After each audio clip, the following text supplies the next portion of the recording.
Being on the same page about money can make or break a marriage or partnership. Finances are the biggest cause of stress in relationships and are often the reason for breakups and divorce. So, what can you do if there is tension or even fighting over money in your relationship? The first thing that each person needs to do on their own is get a better understanding of their relationship with money, their current behavior with money, and what their values are. A financial coach can help you gain this clarity. Then you and your partner can come together to share what you have learned about how your past affects the way you feel and behave with money today, what you realize about your current habits, and what's important to you with money now and in the future. Each partner really needs to try and understand what the other is communicating here, instead of trying to impose their beliefs, values, or goals on the other one. This step is about understanding your partner. Each partner should then also disclose the steps they are individually taking to better align their behavior with their values and goals.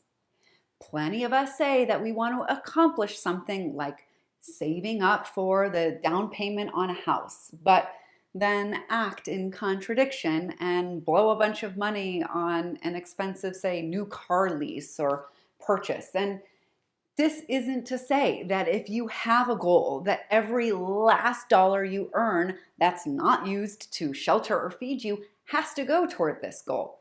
So this is the purpose of a values-based budget, a budget that breaks down your spending by how important each category of spending is to you now, while also being mindful of your longer-term goals.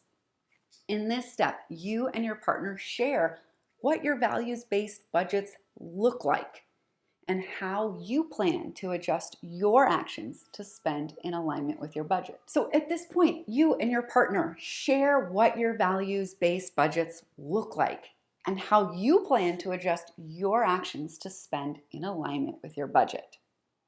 The end of this conversation is where each person acknowledges any unhealthy habits or behaviors they realize that they have. Partners may need to, without justifying it, explain the deeper causes of previous bad behavior and acknowledge the damage that it has done to the relationship. The worst of it is destroying trust, and a partner who has done this will likely need to agree to accountability and or a new level of transparency in order to repair the trust. Financial trust is a huge one, just like trust in general is a big deal in a relationship, and it should be protected. And if it's violated, just know that it's going to take a lot to restore it. Then, after each partner feels like they were genuinely heard and understood, the conversation about compatibility of values and goals can begin. Does each of you feel safe and comfortable with how the other wants to behave with money?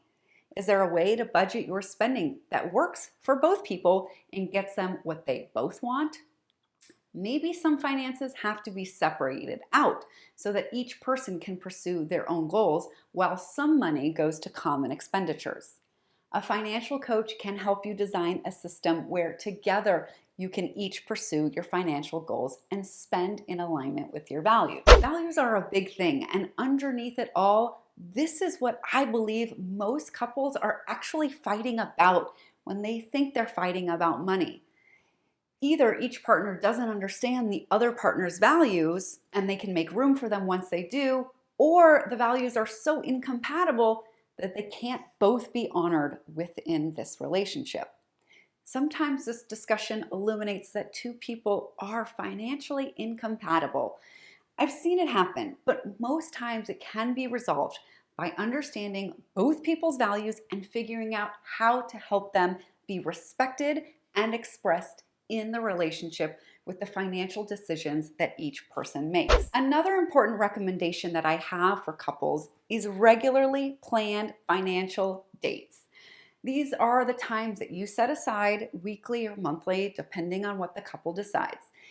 In this time, you talk about money. I recommend that it start light, like talking about what you are grateful for that you bought in the last week or month. And then eventually you get into any missteps that were made, maybe where you see that you overspent and how you'll correct that in the upcoming month. Then talk about the immediate future, any big purchases that you're considering, and any big expenditures that you see coming your way. And what counts as big is agreed upon beforehand. Finish this conversation by acknowledging good money behaviors in your partner, how much closer you are to your goals, and thanking your partner for being such a great money partner. Of course, if things aren't going so great, this would be the time to share concerns or frustrations and to request different behavior and then make agreements. Good luck, couples, and I'll catch you in the next one.